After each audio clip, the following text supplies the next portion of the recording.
And from the grassroots of Detroit soccer all the way to U.S. Soccer's second division, this is Detroit City FC.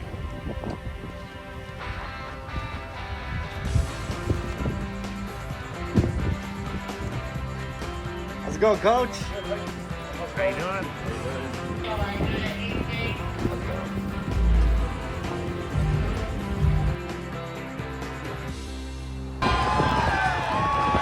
An unseasonably warm afternoon greets the athletes today as North Carolina FC travels into Keyworth to take on Detroit City FC.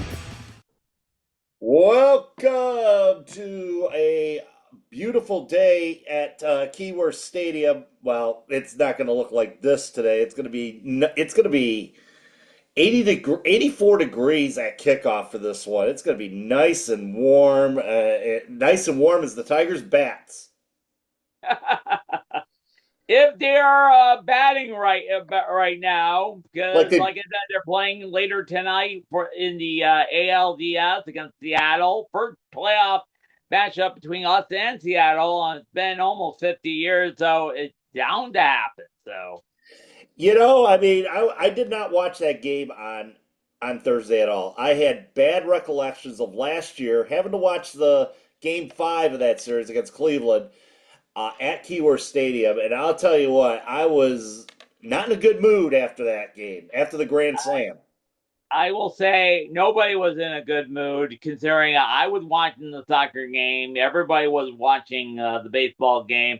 And it was a nervous, considering they owned us during the collapse when we had a 15.5 game lead. And I thought, oh, brother, I'm going to be worried. So, but hey, 5-run 7 will do wonders. Yeah.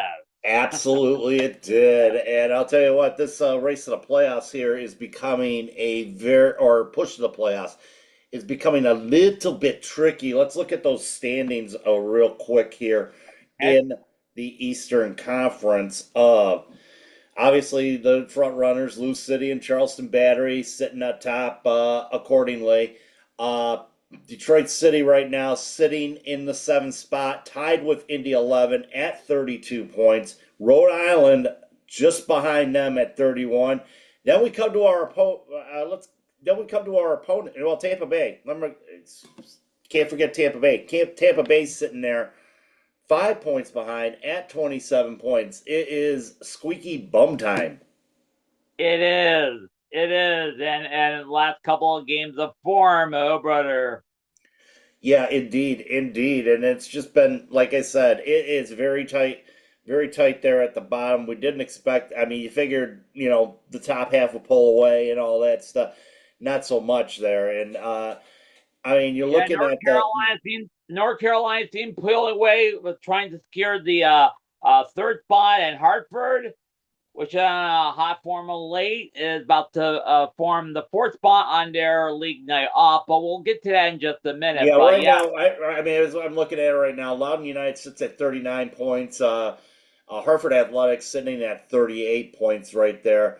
But the team we are facing tonight, North Carolina FC, they earned a point the other night over in Birmingham as they took on Birmingham Legion. Started off in the 33rd minute here.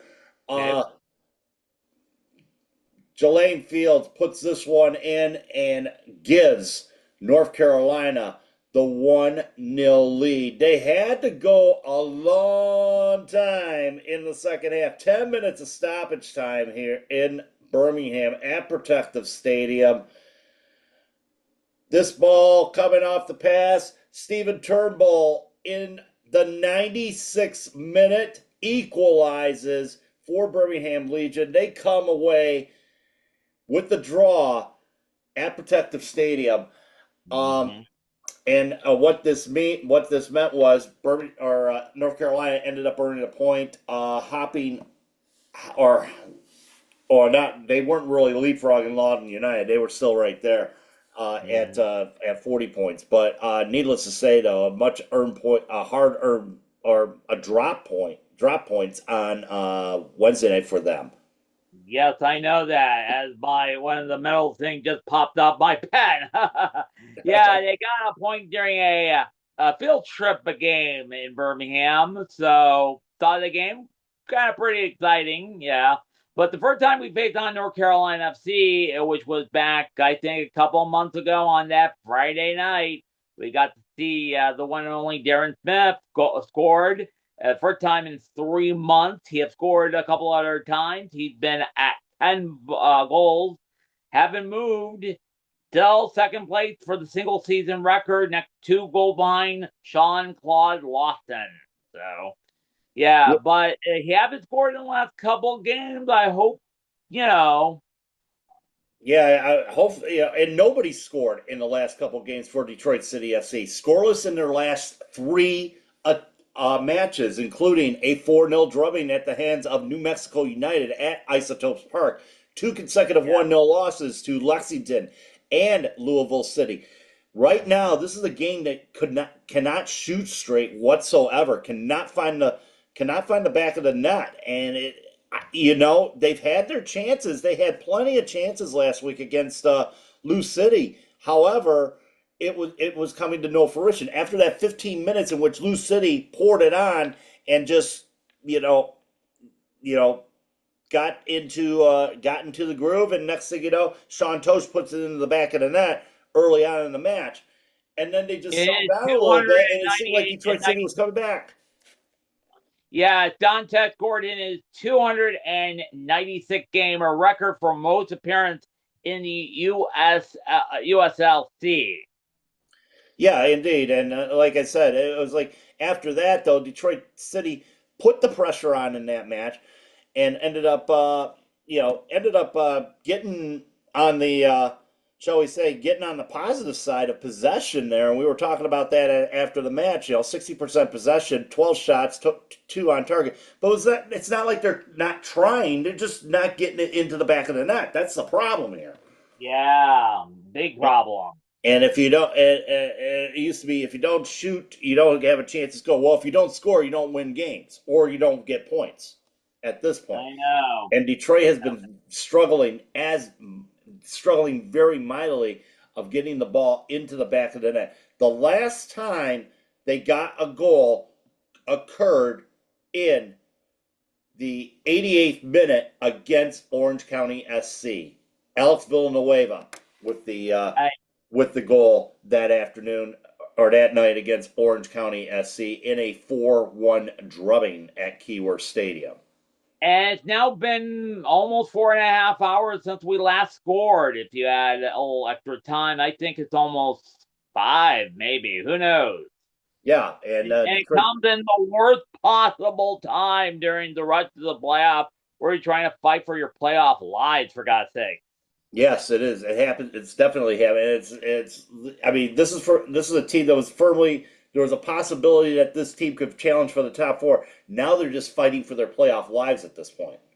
You're right. You could face on North Carolina or Hartford or Loudoun or, oh, brother, that was Buzzlaw. That was Charlottesville, Valerie, and Louisville. Yeah.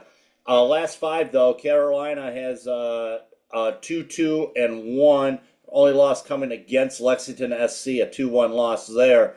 But they have beaten El Paso Locomotive, who's making a case there in the Western Conference pillow fight, and beat Miami SC by a score of 1-0. I know, and the two guys from USL All Access did mention, let's put it, Western Conference pillow fight. Yes, let's play the clip. Should we bring back last year's moniker? Do it. Do it The for me Great right Western Pillow Fight. It is the Great Western. Okay, probably need to watch our show. I don't know. I tweeted Mike Watt or skeeted Mike Watts. He did like the package that we put there as far as that goes. So, needless to say, it is officially christened. It is officially christened. Well, you did mention we do listen to your show, Yeah. Oh, absolutely, absolutely, absolutely. And I mean, like I said, it is not official until it's officially done by USL All Access. But you know what? Hey, at least we're getting credit for it here. I know, yeah. But North Carolina, let's get back to the game. There's nothing to sneeze on North Carolina. They have some great scorers, including Evan Conway, 9 goals, league all the leading scorer on the team. He's right up there in the Golden Boot race a little bit, although Cam Jennings is almost running away with the Golden Boot race. He have a 3-goal lead over his nearest competitor. Don't forget Pedro Becker from Brazil, 7 goals, and Alexi Anderson with 4. McGuire, Thomas who we have Anderson, yeah, 4 goals already. So hey, they have some proven scorers who's keeping up in the top spot. Although you showed in the stat pack, they have about 44% possession on average, and they're still up there. They find a way to score some goals to keep in it.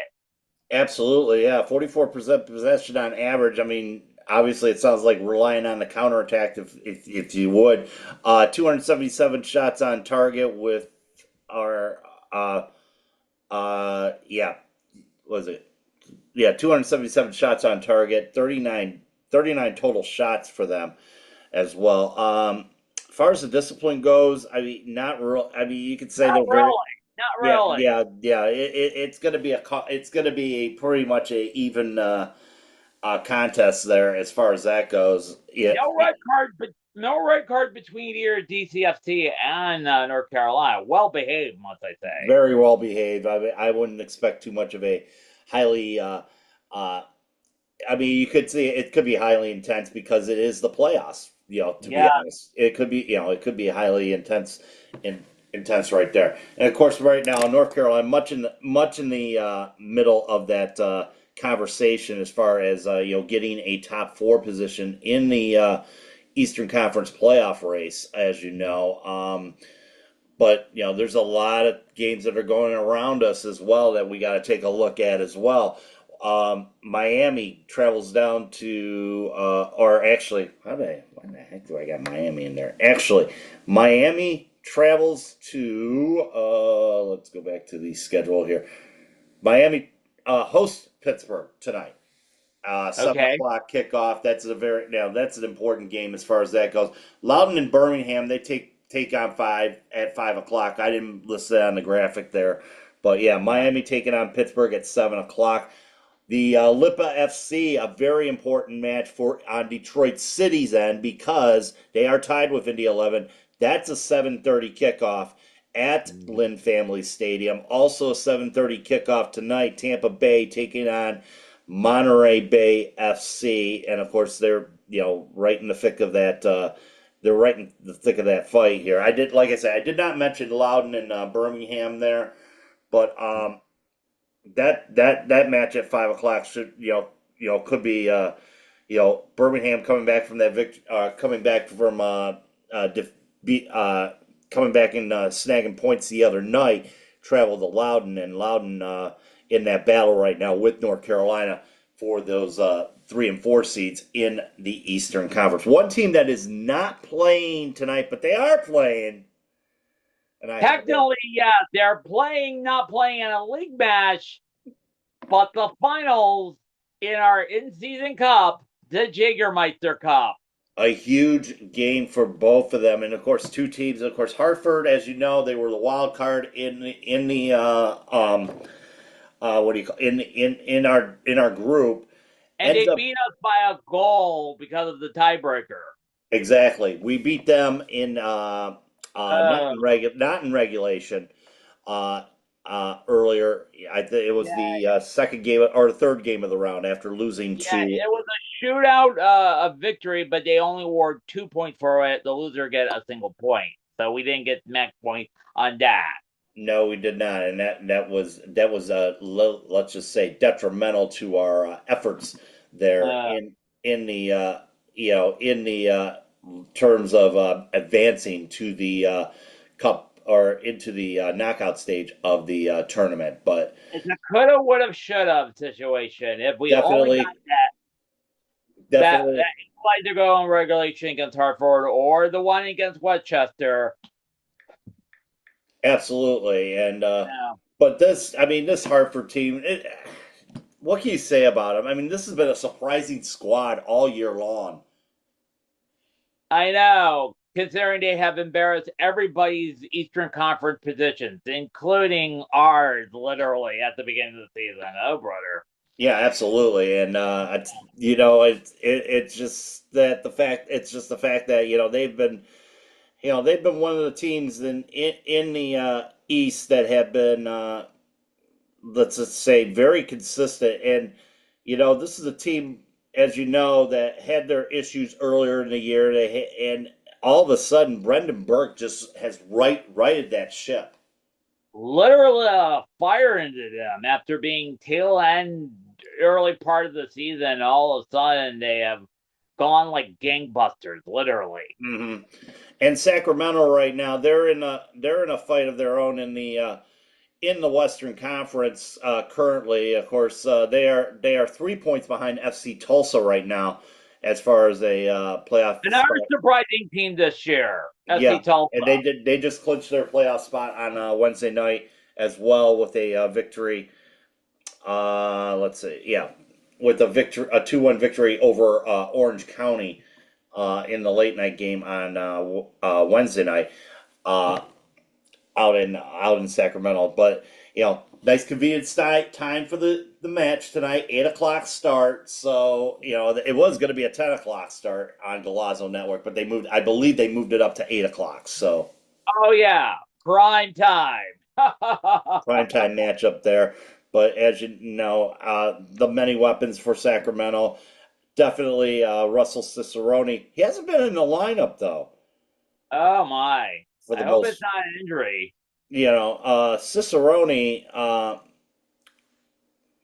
Yeah, he's had one assist, and of course he's a local product, as you know. Yeah, played his soccer at Western Michigan. Yep, and And played here Metro Jack, in high school. yeah, Jack Gurr. Actually, the leading scorer for them is Michel Benitez with 2 goals in the cup so far. Kristen Parano and Juan Herrera also with 1 goal apiece in the competition. Cicerone has 1 goal, and Spalding has a goal so far in Jägermeister Cup play. And of course, that all comes down to the net. Danny Vidiallo, tremendous goalkeeper. And it may come down to the goalkeeper. Siaha for Hartford and Vidiello for Sacramento, 2 of the top goalkeepers in the league. I see. So should be an interesting one. CBS Sports Golazo Network has that match for you. That's at 8 o'clock tonight. That's well after our coverage, but you could either watch the Tigers or you could watch the Jaeger Cup. It's going to be fun night flipping around the remotes. As you probably know, I'm flipping through my remotes, catching a little Premier League and hoping Colchester United was playing, and it's not on Paramount Plus, part of the EPL package. They don't show all the games on like ESPN Plus, so This is true. You get select matches, but hey, we're thankful that we're able to watch it. I know, yeah. So we'll make our grand prediction for this game a little bit later on. Yeah. Also, this week was an important week because if you're a Northern Guard supporter or just a regular fan, the voting has now been opened up for the 2025 Black Arrow MVP. Yes, a lot of it is. I've got my vote in. You got your vote in. We both pretty much, I would say, agree on that. For the sake of argument here, how can you not give it to Darren Smith? Yeah, he is. He was a ball fire at the start. Was up there in the goaltending, despite his little slumps and going that 3-month slump. Honestly, he's a great player. He's a great defensive player. He knows how to play assist. And I will say, Darren Smith has been probably one of the best amazing stars. I'm going to get hammered on this since Trevor Francis all the way back from the Detroit Express days. He was bordering on the lines there of matching Sean-Claude Lawson's yes. Season mark. Goal record, yes. He had 15 all competitions. He had 13 all competitions. not counting the friendlies or anything like that. Right. I mean, a remarkable season for the young kid from South Africa, and of course, yeah, he went through his little yip stage, and that was after uh, Own own goal. goal that occurred during the Open Cup against Chicago Fire. But after that, he got over that stage, got that goal against North Carolina, and then just started going again. And which was very good. I mean, what very good for his psyche. He was able to overcome that, and actually ended up, like I said, becoming the leading goal scorer this year for Detroit City SC. And it's like there's not any. I mean, not anymore. I mean, there's other guys out there. I mean, the way Kobe Hernandez Foster has blended into the lineup ever since being transferred over from. Birmingham via Las Vegas. Oh yeah. Not really a transfer, basically a deal there as far as that goes. Kobe, big deal there. Probably one of the biggest moves of the off season. For them. And I mean, you can make an argument for that because once Okay. Kobe Hernandez Foster came, it seems like things started to turn around for Detroit City. All right. Any other players other than Darren Smith we can make an argument that could win the MVP Black Arrow? It's really hard to say. I mean, I could throw a couple more names out there. I mean, obviously some of the guys that you're used to, like a Devin Amu-Mensah, for example. I mean, he's been very consistent as far as his play goes. As far as the middle goes, I would say Kobe Hernandez Foster and all. And then Carlos Herrera, quietly, I mean, ever since he's gotten back into the groove and had some great games, or not Carlos Herrera, Carlos Saldana, ever since getting back in the groove as the top goalkeeper here, has had some outstanding games. Herrera though, that 4-1 or 4-0 loss to New Mexico United really showed me something as far as that goes. I know. It was a very bad outing for him, and Oh, brother. you I know, know. We saw the whole thing. Even a picture of me sleeping. I heard of that. Yeah, that put everybody to sleep, including but yours truly. yeah, I mean, other than those that we've mentioned, I mean, there really hasn't been a really runaway player for the award Yeah. this year for Detroit City. And then I was looking at the Discord yesterday on the NGS page, and a lot of people were, they had their doubts of who they were going to, give that award to, as far as that I goes. know. I mean, Yeah, when I do passages like looking up the stats, leading quarter like that, all I noticed is we have a leading quarter who have 7 or more goals, and the king court only have 2, which is a little bit of a problem. You know what I mean? big Not huge only gap. for Detroit City FC, but some teams who are playing against. Yeah, big huge gap there. So, all right, but You're on a super team like Louisville or Charleston or Tulsa FC. It's very tough. Where's the support? I can't do it all myself. I need some backup on scoring. yeah, and that's something that Detroit City has failed to, shall we say, come up with so far this year. But couple of predictions we got to make though before we go here tonight. This I'm one, ready to the whole thing, so you don't have to rub it in. yeah, all right. So start off first with the Jägermeister Cup, the final. How do you see that final looking? I will say I would have loved to see Hartford win.